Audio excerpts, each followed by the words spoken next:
भला। रोली की शादी उसके माँ बाप एक आलसी लड़के से करा देते हैं।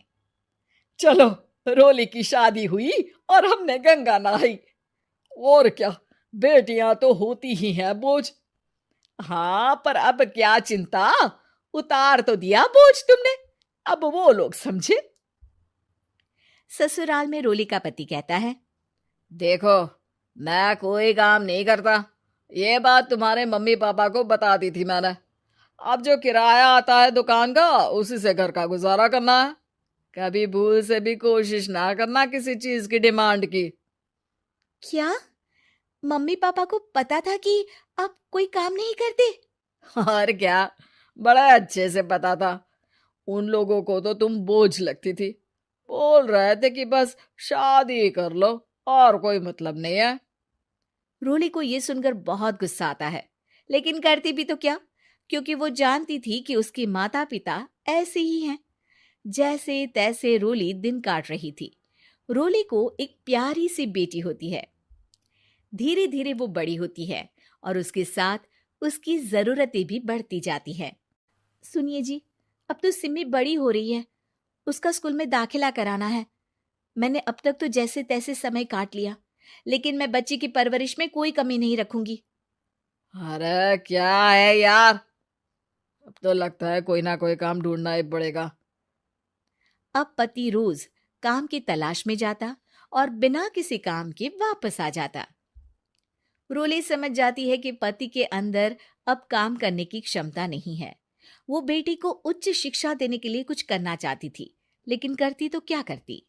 एक दिन रोली की सहेली कहती है, रोली, मेरी कोई औलाद नहीं है।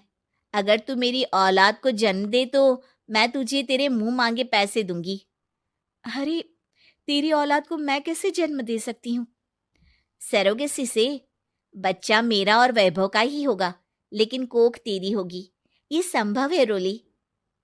रोली कुछ सोचकर कहती है, मुझे मंजूर है, लेकिन मैं इसका 2 लाख रुपया लूंगी। अरे कोई बात नहीं, मुझे मंजूर है। रोली खुश हो जाती है कि एक बच्चा पैदा करने का उसे 2 लाख रुपया मिलेगा। वो घर आकर पति को बताती है, वो भी खुश हो जाता है। अब क्या था, डॉक्टर के पास जाकर सहेली का बच्चा रोली की कोख में पलने लगता है। मुझे 20,000 चाहिए मेरे बेटी के एडमिशन के लिए। हाँ हाँ ठीक है, मैं उसके एडमिशन से लेकर सारे खर्चे उसके अकाउंट में डाल रही हूँ। रोली की बेटी का एडमिशन हो जाता है। रोली को लगता है कि वो अब सब कुछ ठीक कर देगी। दिन और महीने आगे बढ़ते हैं। अब एक दिन, एक बात कहूँ जी, काश इस बच्चे को मैं रख पाती। मैं अब इससे काफी जुड़ गई हूँ। अरे यार, पता नहीं किसका बच्चा है, अपने पास है ना अपनी मुन्नी। हाँ, लेकिन अब मैं भी इस बच्चे से जुड़ाव फील करने लगी हूँ। लेकिन मैं ये जानती हूँ कि ये मेरा बच्चा नहीं है।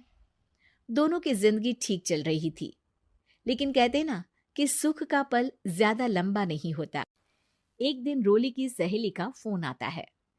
रोली, मुझे अब ये बच्चा नहीं चाहिए, मैं अपने पति को छोड़ रही हूँ। अरे लेकिन मुझे पैसों की जरूरत है, बच्चा तुम्हारा है, मैं क्या करूंगी? सहेली बिना कुछ बोले फोन काट देती है, फोन स्विच ऑफ कर देती है।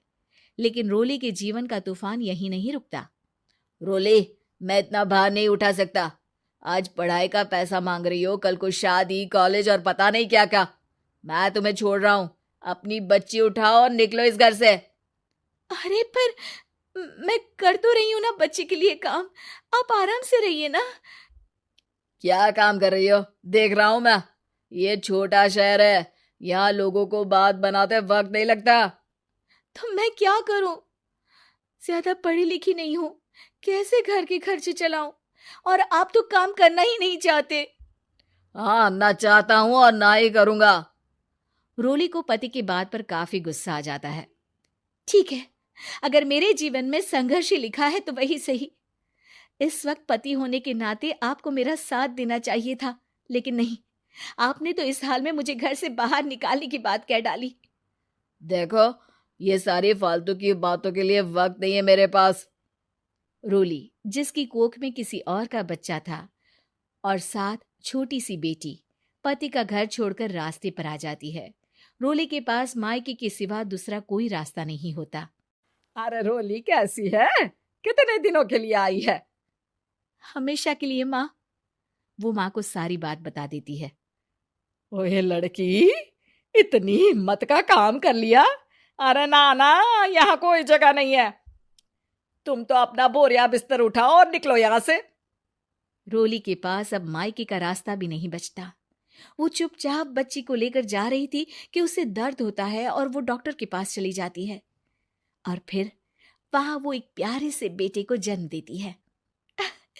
कितना प्यारा है।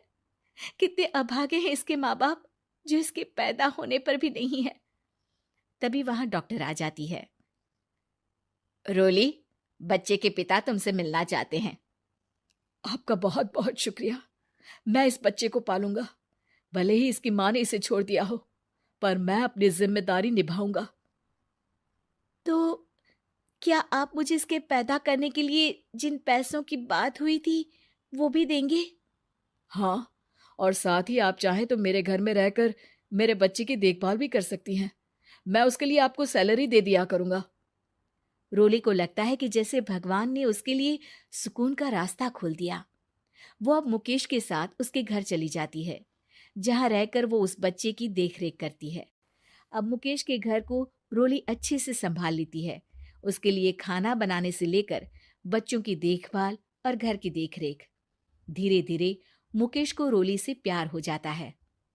रोली, तुम्हारी बेटी और मेरा बेटा बिल्कुल भाई बहन की तरह साथ रहते हैं। हाँ, आखिर है तो एक ही कोख के बच्चे, अटैचमेंट तो होगा ही ना। रोली, तुमने घर और मुझे दोनों को संभाल लिया। ये तो मेरा काम है। आपने भी तो मुझे छत दी जिससे मैं अपनी बेटी की पढ़ाई और भविष्य के लिए पैसे जोड़ सकूं। अब रोली, क्या तुम मुझसे शादी करोगी? अब मैं जानता हूं तुम्हारी भी शादी कुछ खास अच्छी नहीं रही। रोली को मुकेश की बात ठीक लगती है। वो उसे हाँ बोलने की सोच ही रही होती है कि उसके पहले पति का फोन आ जाता है। रोली, मैं बहुत परेशान हूँ। मेरा एक्सीडेंट हो गया है। मैं चाहता हूँ तुम वापस आ जाओ। रोली को पुराने पति की चिंता होने लगती है। वो सोचती है कि वो क्या कर रही थी। हाँ हाँ ठीक है, मैं आ रही हूँ। हाँ रोली, आ जाओ, लेकिन बच्ची को कहीं हॉस्टल में छोड़कर आना, क्योंकि मैं नहीं चाहता कि हम लोगों के बीच फिर से वो सारी बातें हो। रोली को समझ आ जाता है कि पति आज भी सुधरा नहीं है। वो पति के पास जाने से इनकार कर मुकेश को हाँ कर देती है।